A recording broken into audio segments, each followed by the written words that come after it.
साथियों, आज की बात डॉक्टर आलोक यादव के साथ में आपका एक बार पुनः स्वागत है।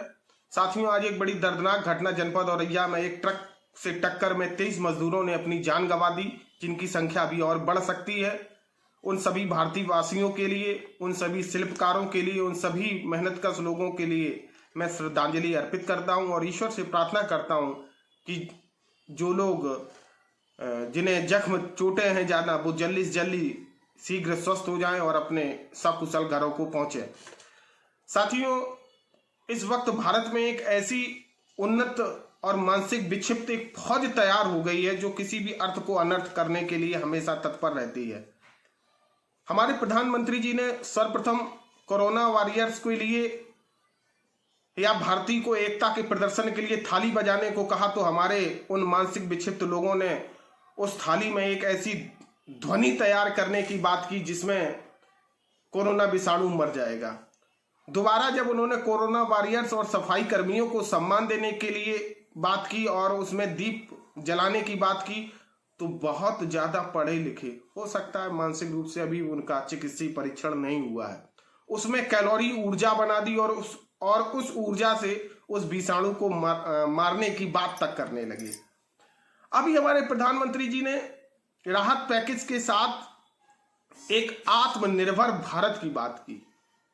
हमारे साथियों ने आत्मनिर्भरता, जो स्वाभिमान और पूर्ण रूप से एक नवीन राष्ट्र की संकल्पना है, उसमें स्वदेशी शब्द जोड़ दिया और स्वदेशी की एक लिस्ट इस वक्त सोशल मीडिया पर डाल दी गई है, जिसमें यह बताया गया है कि कौन सा प्रोडक्ट स्वदेशी है और कौन सा विदेशी है।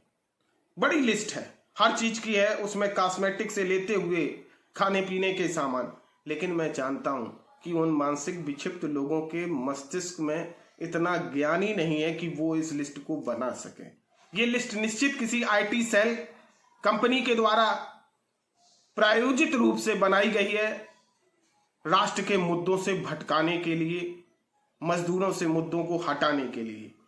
अब स्वदेशी क्या है, यही मेरा चिंतन प्रारंभ होता है उन मानसिक बीमार लोगों के लिए कि स्वदेशी से पहले तो ये जाने कि स्वदेशी है क्या, दूसरा स्वदेशी से भारतीय किसान को कितना फायदा हो रहा है, इसका कुछ हम लोग परीक्षण करते हैं। आप देखेंगे कि किसान 6 महीने जी तोड़ मेहनत करता है, तब गेहूं मार्केट में, बाजार में ला पाता है, जिसे आप खा के जीवित रहते हैं।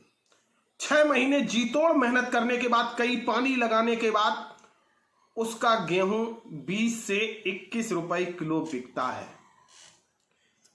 आप किसी स्वदेशी का जो बड़े ब्रांड हैं, उनकी कंपनी का आप अगर 5 किलो पिसा हुआ या 10 किलो पिसा हुआ पैकेट आप खरीदेंगे तो 370-350 रुपए के बीच में वो पैकेट मिलेगा, अर्थात 35 से 37 रुपया प्रति किलो।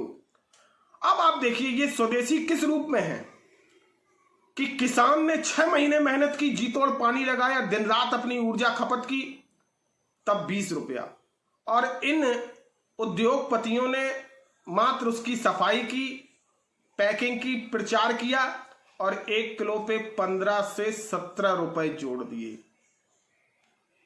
है ना चौंकाने वाली बात।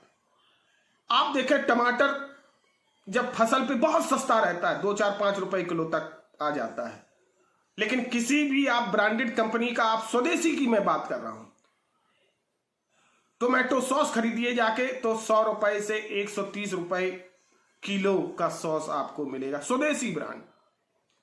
दलिया, आप जानते दलिया का उत्पादन कैसे होता है, गेहूं को तोड़ के दलिया का उत्पादन होता है।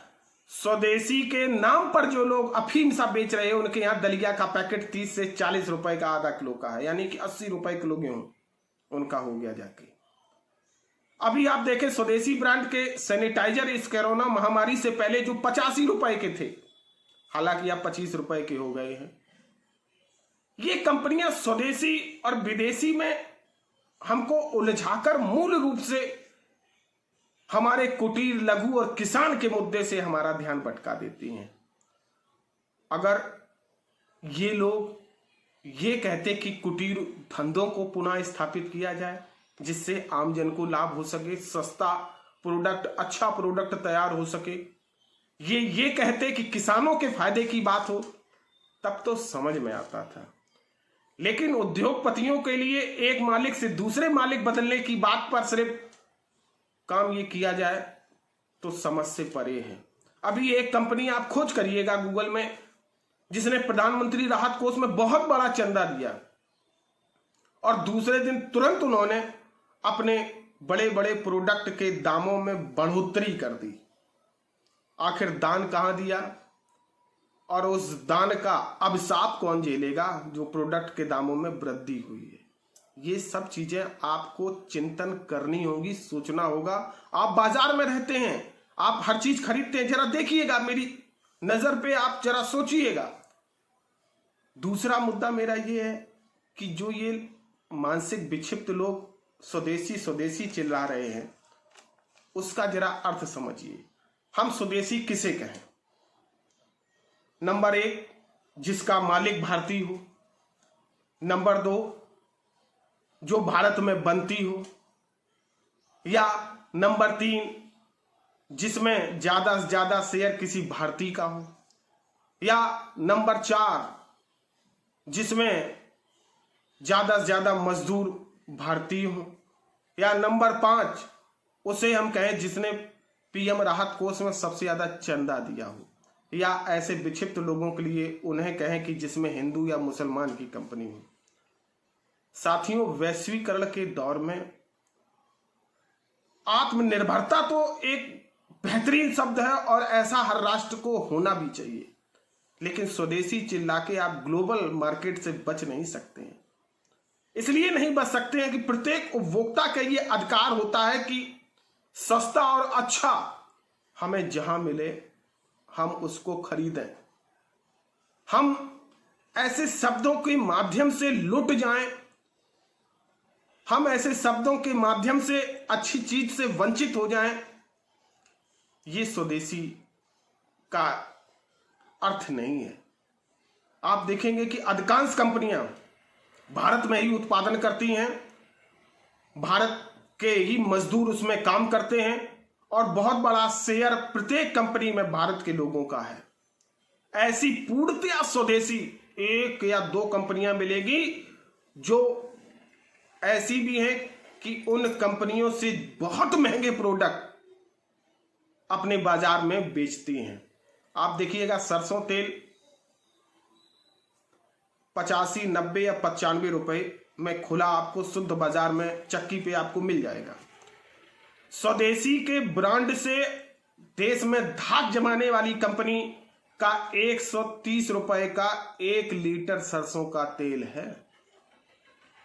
ये स्वदेशी किस नाम पे है और स्वदेश का यहां पर क्या मतलब है?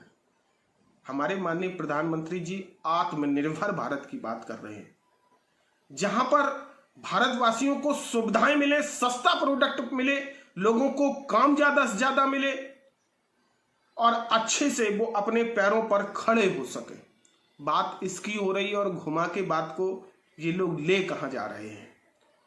चूंकि इनका मस्तिष्क सही रूप में काम नहीं करता है, ये किसी भी अर्थ को सही रूप में समझ नहीं सकते हैं, या समझ सकते हैं तो उसको सही रूप में जानने का प्रयास नहीं करते हैं।